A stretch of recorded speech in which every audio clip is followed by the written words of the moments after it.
Zombicide 2.0 has arrived. As a gamer of a certain financial level, I often keep an eye on publishers' latest Kickstarter offering. I do not pledge to a lot of Kickstarters, but certain game publishers have a bad habit of overloading their Kickstarter campaigns to the eventual detriment of retailers and late arrivals.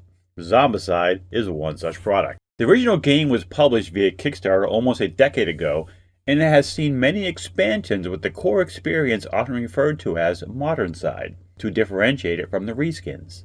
After the success of the first game, it was rebranded as Season 1, with 2 additional seasons launching on Kickstarter. The first was Season 2, Prison Outbreak, which was followed by Season 3, Rue Morgue.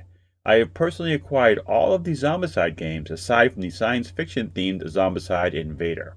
The original version of the game presented a simple D6 zombie killing system. As you killed zombies, you gained power, and as you gained power, the zombies would appear in greater numbers.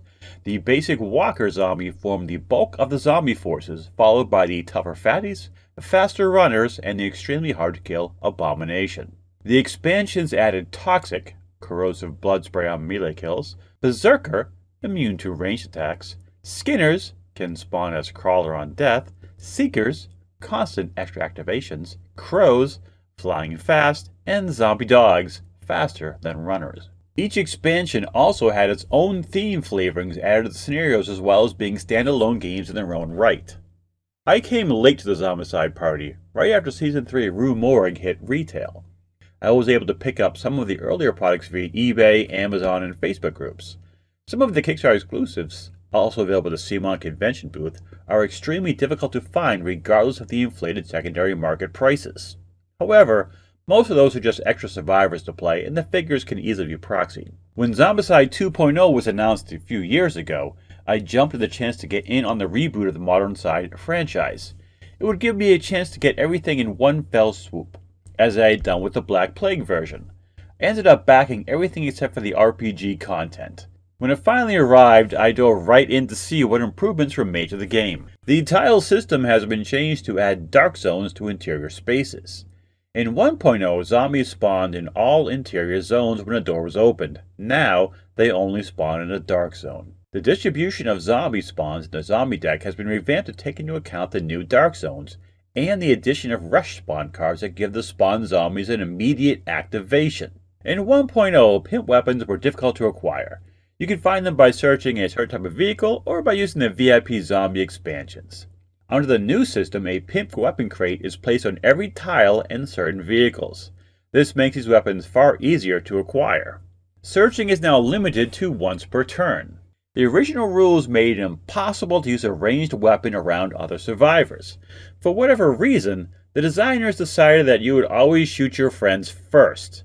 Under the new rules, which was first introduced in Black Plague, only a miss will hit a friendly survivor.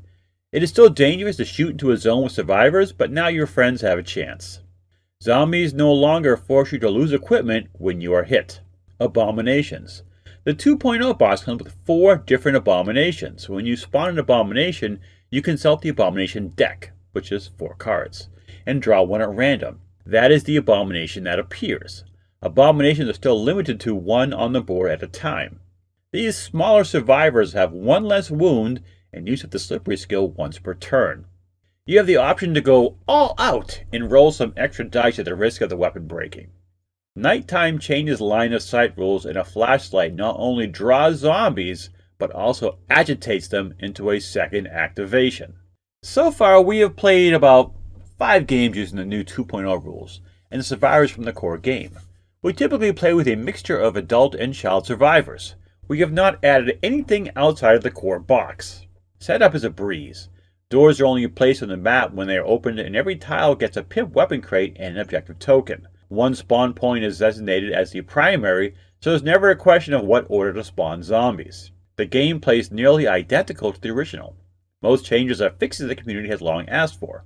We didn't fail any of the scenarios we played, though we did come close. Some of the core survivors have had their skills changed with this new version. Wanda no longer moves 2 spaces whenever she moves. Instead, she has a single sprint action she can take to up to 3 zones as an action. The child survivors have very useful skill combinations, and the once per turn slippery skill offsets the drop in wounds. If the child survivors were not as good as the adult ones, we wouldn't be playing with them. We have not tried the campaign add-ons yet or any of their rule changes. No all-out or nighttime. Because we wanted to get the core gameplay under control and bonus survivors tend to be extremely overpowered. The new rules are a great refresh for Modern Side, without being too different from the original. An update card pack was available with the Kickstarter to allow you to use all the zombie types from the 1.0 system. There was a reboot pledge designed to allow you to use your old materials, but the tiles from 1.0 are not compatible with 2.0 due to the Dark Zone changes. We genuinely enjoy playing the game and look forward to trying out the campaigns. The abundance of pimp weapon crates makes gearing up a lot easier, and the objective tokens being worth 5 AP means you need to carefully plan who grabs them, lest you end up with one survivor careening into yellow or orange while the others are still in blue. If you can pick up a copy of the core game, you will have hours of fun. That is our preview review of Zombicide 2.0. Just going over some of the basics, changes from 1.0 to 2.0. In the future, we will have a full review of the game as well as some of the additional content. If you have any questions or comments, please put them below in the comments section. As always, like and subscribe as it feeds the algorithm. I hope you have an enjoyable day, and we will see you next time. Thanks for watching.